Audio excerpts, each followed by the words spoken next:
Pertanyaan yang sering ditanyakan ke kami sebagai apologet itu adalah Nabi Muhammad SAW itu tidak pernah mengajarkan akhlak yang baik. Tidak ada yang bisa ditiru dari Nabi Muhammad. Nah ini pertanyaan. Nah, bagaimana cara kita mengcounter itu? Nabi Muhammad adalah rasul bagi umat Islam. Paulus rasul bagi mereka. Berarti supaya seimbang kita harus adu nih antara rasul dan rasul. Nah, kita tanamkan kemudian pemahaman terhadap penikmat dunia apologet bahwa di Kristen tak ada satupun di antara mereka yang mengetahui sejarah hidup Paulus. Kalau Nabi Muhammad, sirah nabawiyah lengkap, bisa kita baca. Itu yang pertama. Yang kedua, Nabi Muhammad secara silsilah lengkap. Paulus, nama ayahnya saja nggak ada yang tahu. Sampai hari ini, sudah 2000 tahun lamanya. Bagaimana mungkin kemudian orang Indonesia, dalam hal ini umat Islam, yang kitab sucinya 90% ke atas mengajak akal untuk berfungsi, bisa mendudukkan sebuah buku, bisa menunjuk seseorang untuk menjadi pemangku kepercayaan yang mengantarkan kepada kehidupan setelah kematian, sedangkan orang tersebut tidak diketahui siapa, bapaknya siapa, emaknya siapa, siapa kakeknya, dari mana dia mendapatkan catatan-catatan kitabnya. Orang Kristen tak tahu. Jadi pertanyaan yang seperti itu kita kembalikan.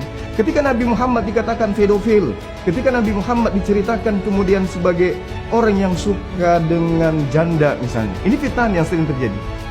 Maka untuk mengcounter itu, tunjukkan satu manusia di zaman Rasulullah yang menceritakan kisah seperti tuduhan Anda. Sederhana kan? Nah sekarang tolong tunjukkan orang yang sesaman dengan Paulus yang menceritakan tentang kisah hidup beliau. Dari dia lahir sampai beliau meninggal dunia. Ada buku yang boleh kami umat Islam baca supaya kami bisa tahu selayak Nabi Muhammad kami tahu kisah hidupnya, kami pun rindu ingin mengetahui kisah hidupnya pengarang kitab Saudara Kristen. Ada cerita itu, ada buku itu, biar kami beli.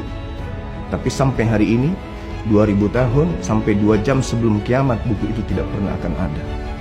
Artinya mereka menerima sebuah pengajaran yang sifatnya masih fiktif.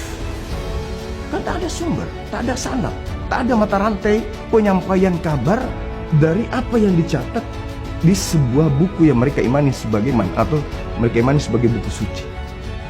Jadi tuduhan mereka harus mereka buktikan.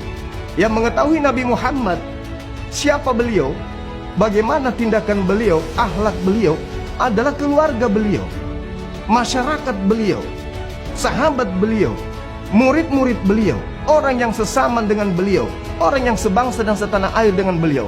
Tolong tunjukkan kitab apa yang menceritakan tentang tuduhan Anda yang bersumber dari yang saya katakan tadi. Tidak ada. Jadi cakupannya hanya melemparkan hujatan. Nah, ini celakanya kalau materi apologet Islam ini tidak diajarkan secara kulum yang pasti terhadap umat Islam itu sendiri, maka pertanyaan-pertanyaan ini bisa melemahkan akidah. Nah, ustadz kita mana ada? Mohon maaf nih, bukan melemahkan para ustadz atau ulama kita dalam kajian dakwah Islam. Kurang apa lagi mereka? Mereka sempurna dalam membina akidah umat Islam, sempurna. Para guru-guru kita sempurna. Tapi ada satu yang terlupakan. Apa itu? Membentengi akidah umat Islam dari serangan-serangan pemurtadan.